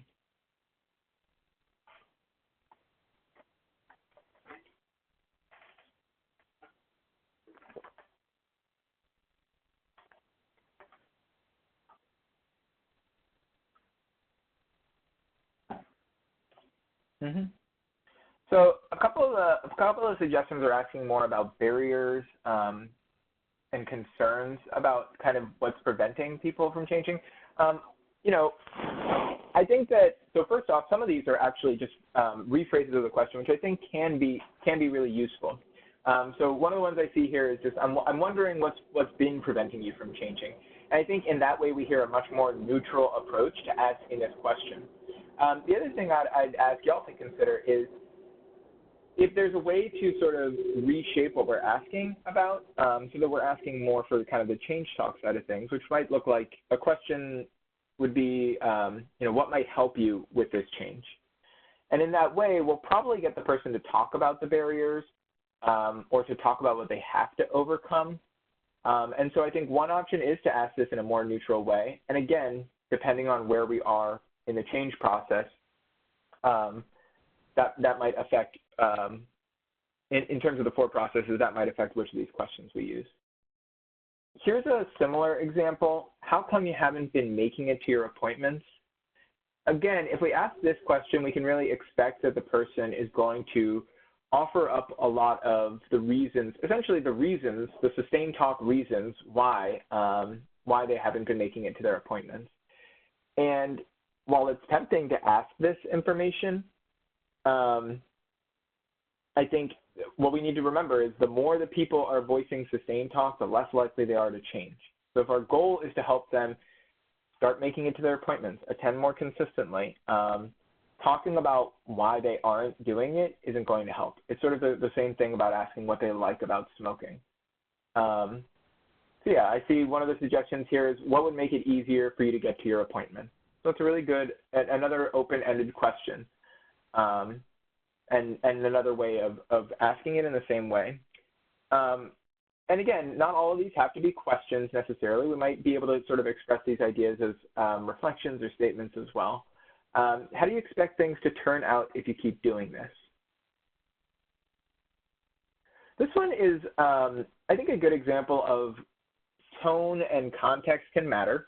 So there is a time where we might, this is, sometimes the strategy is called looking forward or looking back with people in motivational interviewing. There are times where we would want to use a question like this.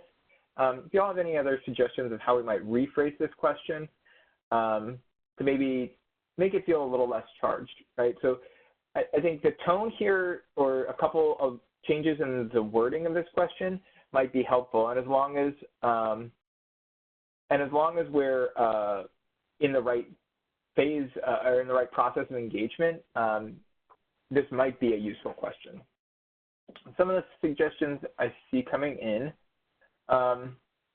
So let's talk about how to make some changes.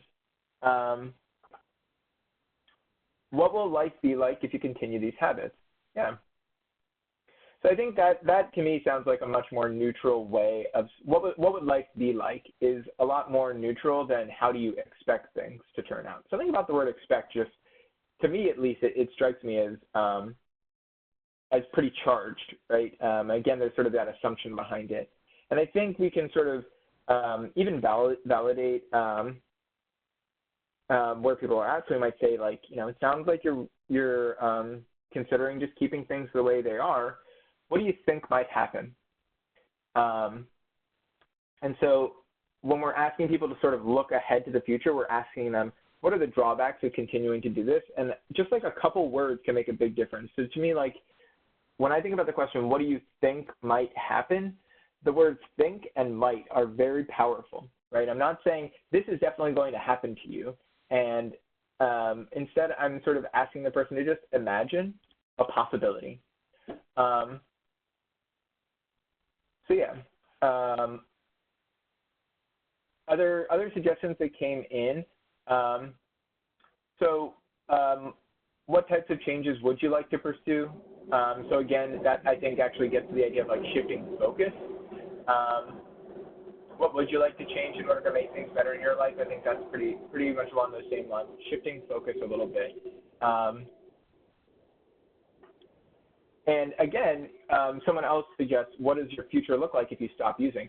I think those are examples where maybe those are potential options, but I think we'd want to be able to balance that out.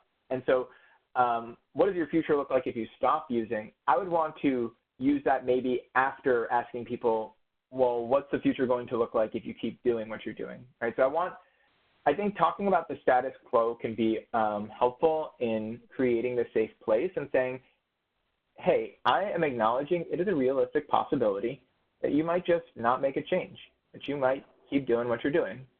So I would say, before we start asking people to picture a future where they do make a particular change, we want to make sure we also give them space to talk about both sides. And then last, what are you going to do about this? Again, this is something that's going to be useful when they've got like all their motivation built up and they're ready to start taking steps. But really, this is a question that it's just about. I would say with this one, it's just about either asking it at the right time, or if you're tempted to ask this and it might be too early, thinking back on what other change talk you might want to focus on instead. I'm going to move us along. Here's some, I think another way of thinking about this is like the affirmations. So affirmations are statements of positive regard or catching people doing something right. And I think those also can really reshape people's expectations of treatment. So we might have someone confronting us by saying, you can't make me change. So what are some strengths or positive qualities that this person is displaying? How can we think about this person from a strengths-based perspective? Yeah, so these are some really good suggestions. So this person's independent, assertive, they're strong, they have strong self-will, they're persistent. Yeah, these are all good qualities that, independent of a Discord statement like this, we would say, yeah, we want someone to be feeling like they have control, to feel like they are, they have a strong sense of themselves, and that they're sort of able to kind of keep coming back to something and feel persistent in that. I've been getting by just fine on my own. Another Discord statement, again, depending on tone, could also be sustained talk, but I've been getting by just fine on my own. What are some affirmations we could pull out for this one? The positive qualities that this person might be displaying.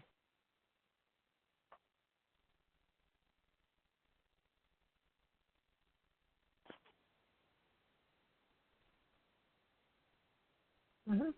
So some of the folks are pointing out this person has strong character, perseverance, and I think like a lot of what I'm seeing here is their ability to kind of overcome obstacles, right? So they're getting by. And I think maybe even one way that I might think about shifting focus here, or sort of like getting a little bit beyond this is like, yeah, you are really capable of maintaining things on your own. You're really self-sufficient, maybe. And you know, when you use the word fine, it makes me wonder if there's something more that you could be doing, or something more that you would like to be doing. There's no way you could ever understand. How do you all see maybe a strength this person has? There's no way you could ever understand.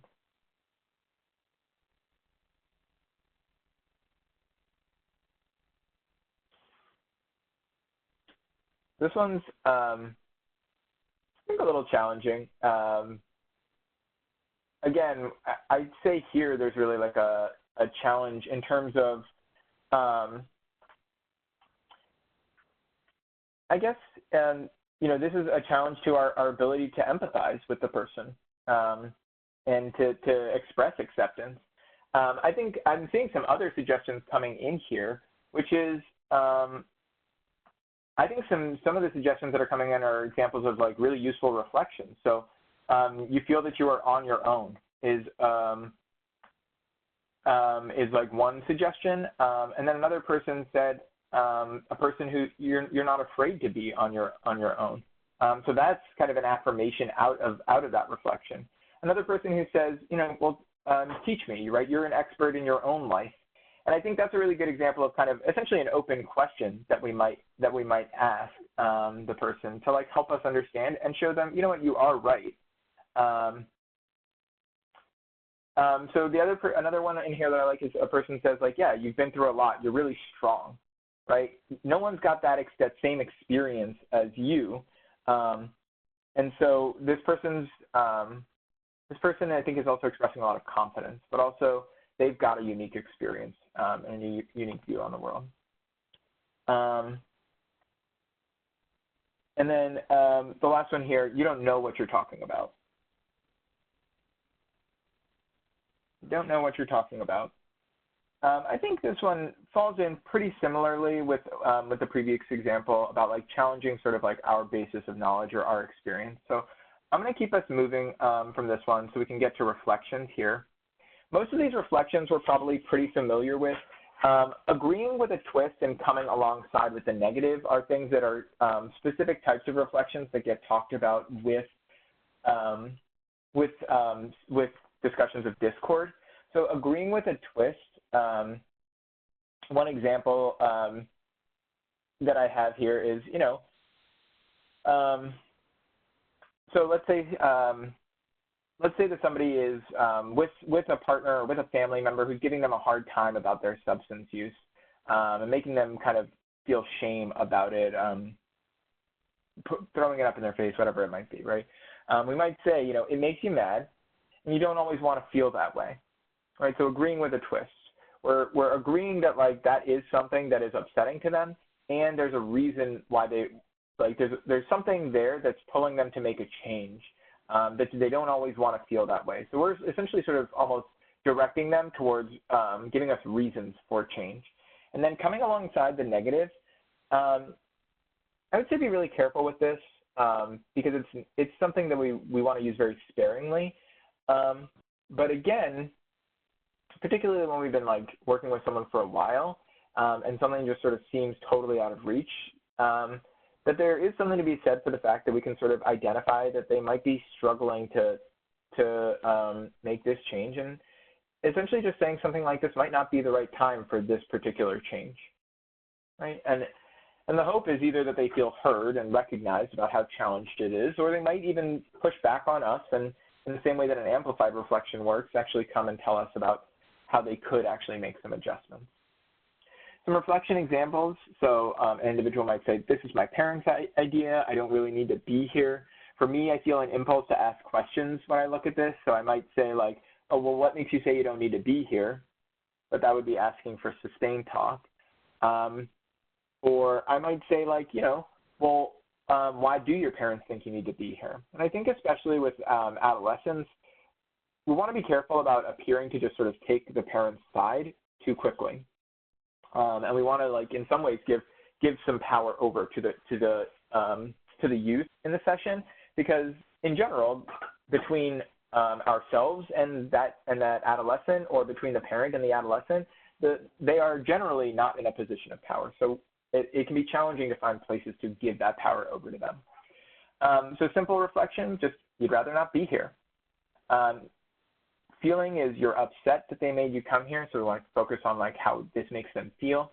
Amplified, you don't have any problems in your life at all. And again, amplified reflections are risky, but hopefully the person is like, well, there is some stuff that's going on that's bothering me.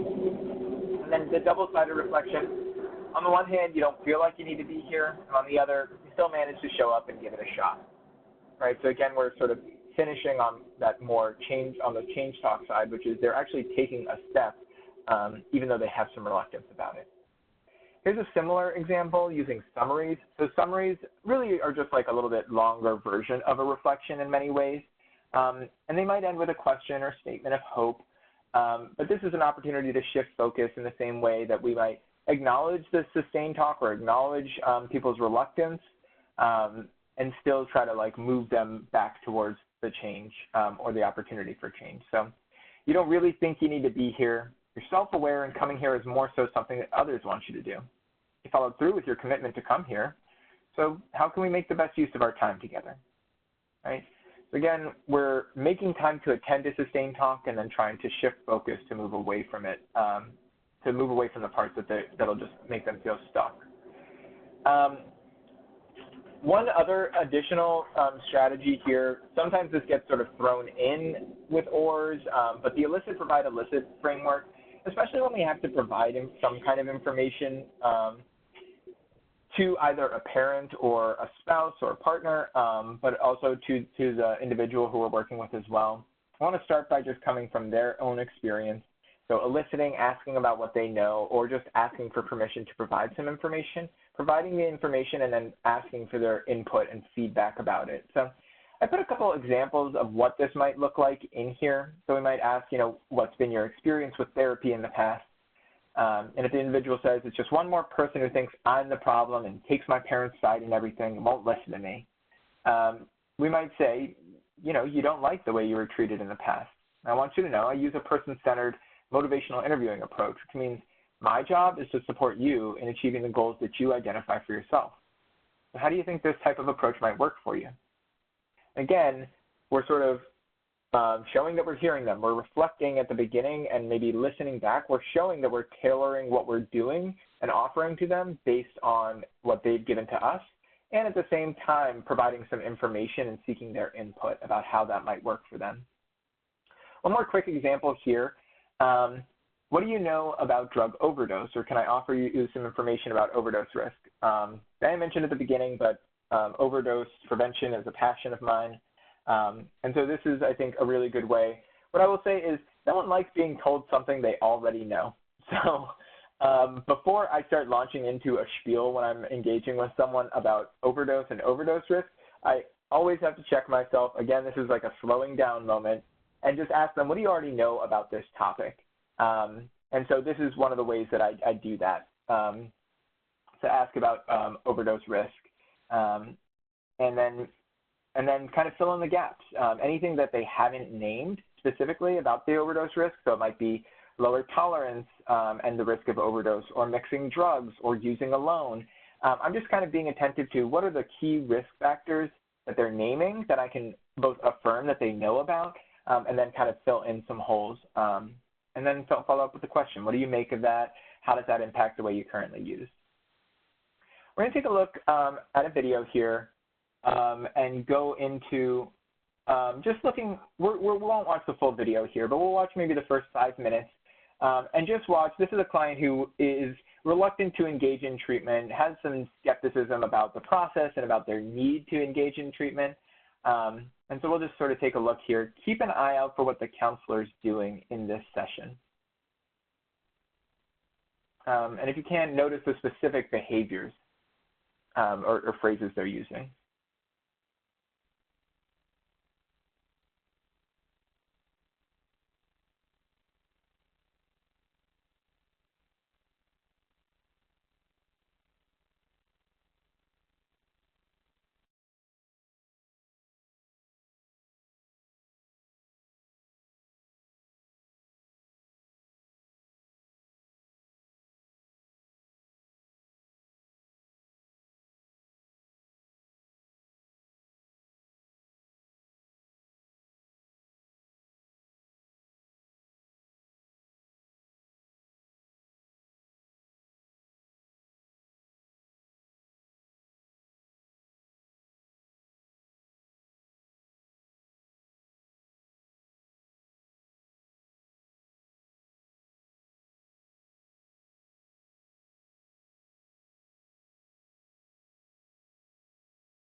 Okay, Diane, we can go ahead and pause the video there. I saw that one or two folks had mentioned they weren't able to view the video due to some technical issues. The full link is both, you will get, someone else had asked about the slides. You all will get the slides after the training, and you can actually finish watching the rest of the video at the link. It's both here, hyperlinked, where it says the video, but also you'll be able to see the link in the last couple of reference slides. So were there any things, for the folks who were able to view the video, were there any things that stuck out in terms of, what the counselor is doing in there, particular phrases, or if you noticed whether it was like maybe an open question or a reflection? Certainly here we have somebody who I think is pretty clearly expressing a lot of misgivings about having to be there, feeling like they're being kind of boxed in. Probably very common experience to a lot of the folks who are mandated. I see some people here pointing out a lot of reflection, and that sort of within that reflection, there was a lot of validation as well. And yeah, I would totally agree with that. I think when we're working with somebody who is I think expressing discord, it can be, there's a lot of stuff that we might want to like jump on top of. I mean, like right away, he's sort of, he's sort of expressing discord by just testing her almost when he says, I haven't had a lot of luck with blondes recently. That is the type of thing that like I have like seen other folks kind of jump on top of and say like, you don't know me, right? It's really an invitation to get into an argument with the person. And so a couple of things that I'm seeing from people, she didn't try to get him to change. She's very supportive, and she's reflecting a lot. So she builds up. I think that's another thing to keep in mind as a strategy is she starts with sort of simple reflections, just sort of like paraphrasing and showing that she's here. And then she starts to build up and get more complex. And so, when she says things like, it's a mystery to you, brings up, feeling statements like, you're confused by having to deal with all of this. She uses an amplified reflection towards the end of that 5-minute clip where she says, the only reason you need to be here is, and she starts getting him to talk about some of the reasons why he actually does want to be engaged in treatment. Now, again, it sounds like he's sort of being compelled to do that, but he is expressing that desire. So yeah, I would encourage you all to come back and watch this. I think it's a good example. And I think something else a few people are pointing out that I'll just mention is her tone is really good, and it makes a really big difference, right? Because she does actually ask about, what the daughter says about his drinking that bothers him so much, but she does it in a way where it doesn't seem like she's automatically assuming the daughter's right. She just kind of gets this like nice, curious tone that I think is really helpful. So here's where we'll finish off for today. A couple ways of sort of practicing dancing with discord is to take any of our strategies, our dancing with discord techniques, and we got a couple examples here we can look at. So here's a statement. I know it would be good for me, but it's just too hard to make time to exercise regularly. So how might we respond to this statement? Any ideas are welcome here.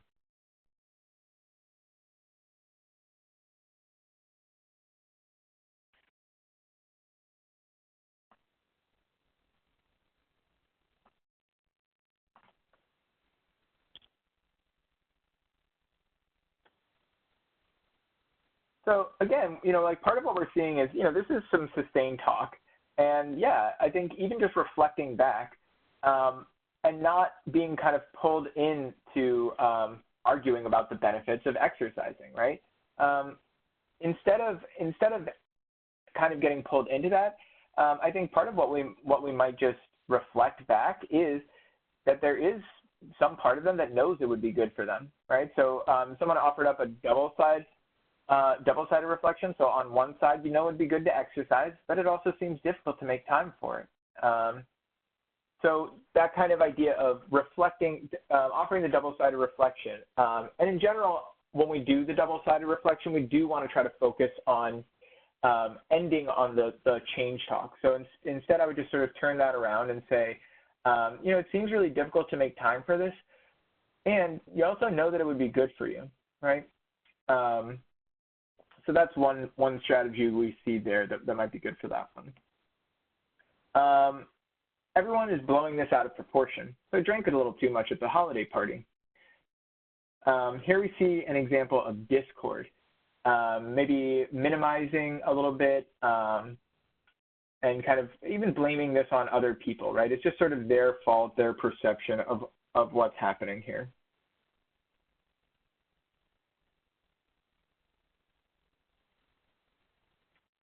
Let's see what sort of suggestions people are offering up here in the chat box.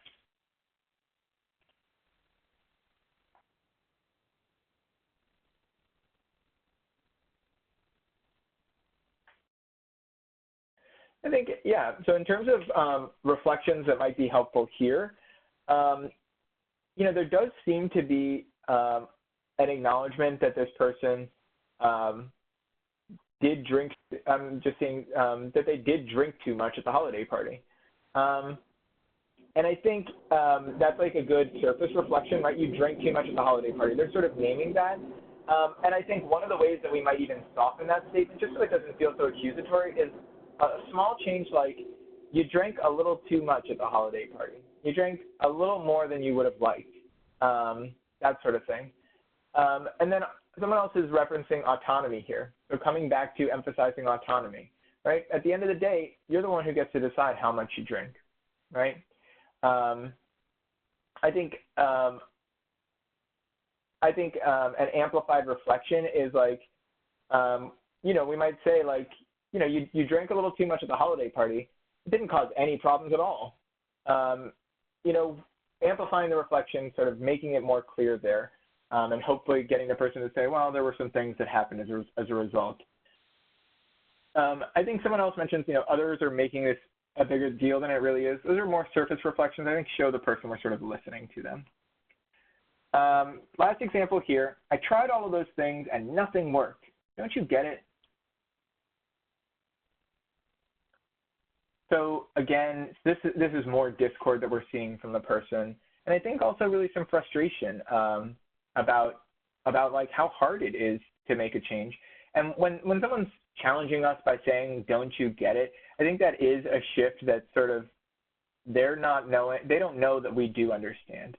And so here I do feel like reflecting that feeling might be a really useful strategy, right?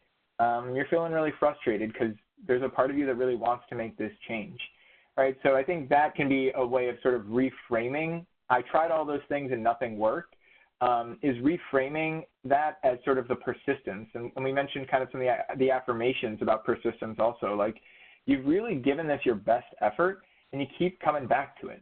This must be important to you in some way, right? The other person, someone else points out, you want me to understand nothing works. And again, I think even if we wanted to like amplify that, we might kind of say like nothing could possibly work to make this change, right? And hopefully they come around to like the idea of maybe there is something. Someone else offers, you're really frustrated, you've tried everything possible and nothing works, right? And I think even a lot of this is like a good way of reusing people's language. I hear that you're frustrated and nothing helped. You're trying really hard to change. That is like an awesome way of both reflecting what the person's offering up to us and also providing some kind of affirmation.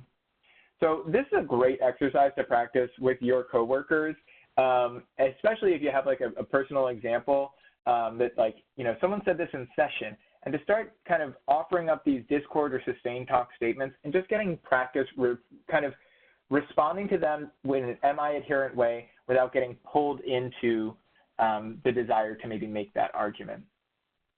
So the last handout is just about essentially these concepts of an MI self-check for practitioners. I realize we're at the end of time. Apologize. If we do have questions, I can try to answer maybe one or two of those right now. But just where I want to finish off, you have a handout about, am I doing this right? It's sort of a way of doing the self-check also. And I think at the end of the day, sometimes we get a little too hung up on, is this like a really good open-ended question? Because I think tone and spirit can really go a very long way with motivational interviewing. And so someone, even if you're not asking an open-ended question all the time or reflecting twice as often as you're asking open-ended questions, someone can get the sense that you really recognize their strengths, that you feel like their opinion matters, that they're able to sort of solve the problem, and that their opinion of how to solve the problem is really important. And so that's sort of where I'll leave things, is kind of just, I really want to emphasize how important the spirit is when we're doing this work, and kind of coming back to that when you do feel discord arising in your engagement with folks. I'm going to show you all just a couple last images here. So these are just some of the references and resources, so you can come back to these. Some of these are published, some of these have links attached. Some of these I used in the training, and some are more so just resources that I think can help with ongoing learning. You see here the link for the Motivational Interviewing Network of Trainers. If you are looking for other folks like myself who are part of the MINT, Minties as we call ourselves, you'd be able to find that by going to the website motivationalinterviewing.org. And then here in this last slide here are some additional videos. And you see the full link for the Rounder video. That was the one that we watched the clip of earlier. So I will leave it there. Thank you all so much. One question I see, any live trainings coming up in Florida? I would love to come back to Florida. So my wife Susie and I, we were down there for some full-day motivational interviewing trainings back in December. We don't have any current plans for any live trainings, but I do have another webinar coming up. I believe the date is April 12th, but we'll ask Diane and all to follow up with you all to confirm that date when it does get a little bit closer. We'll be talking about sort of the role of outreach and how we can incorporate that into our work in substance use treatment. Thank you, James. I do have a couple questions. One is, do you offer MI training for individuals either remotely or in person located in South Florida? Yeah, so one of the things that I think in terms of remote training that would be most helpful is MI coding. So essentially what this involves, and there's a few other tools that we could use, but MI coding typically involves having someone like myself listening to a recorded session. So it just requires a consent being signed by the client that you're working with. And basically taking a 20-minute clip of any session and coding it for motivational interviewing adherent behaviors, and then providing feedback about those through a follow-up phone call. So I think that would probably be one of the best options in terms of remote support for ongoing learning. The next question is, in regard to enhancing motivation for behavioral change in client base that participants voluntarily in programming, are there any written resources, citations you might suggest reviewing? Thank you. Sorry, for written resources related to what specific topic? Motivation for behavioral change in a client base that participates voluntarily in programming.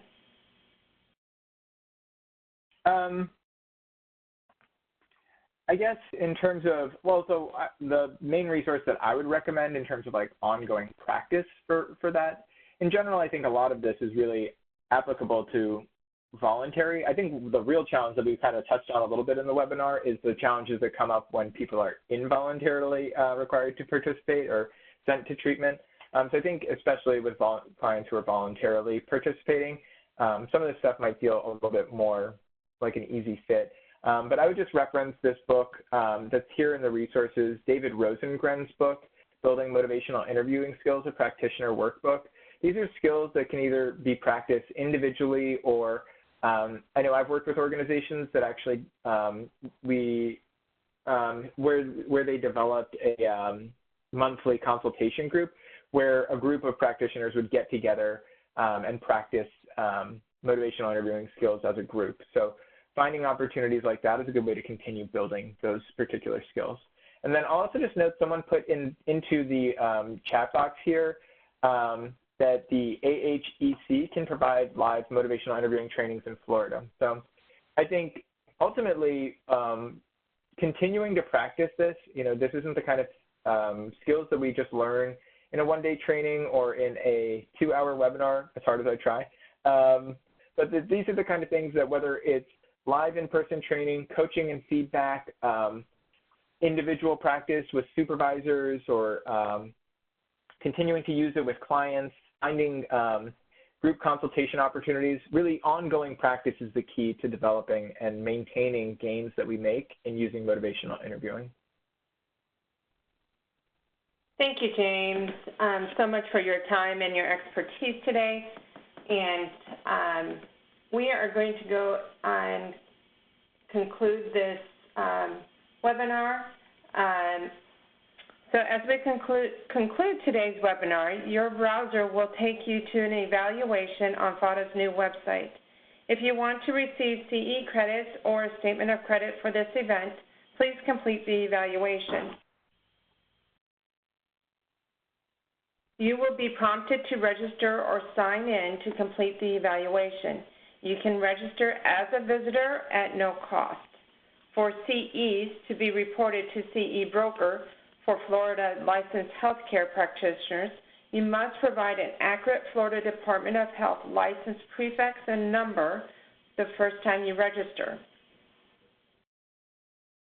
After you register or sign in, you will be directed onward to the evaluation. You may consider using the same email address when you register for webinars through our WebEx link and when you set up your profile in FADA's system.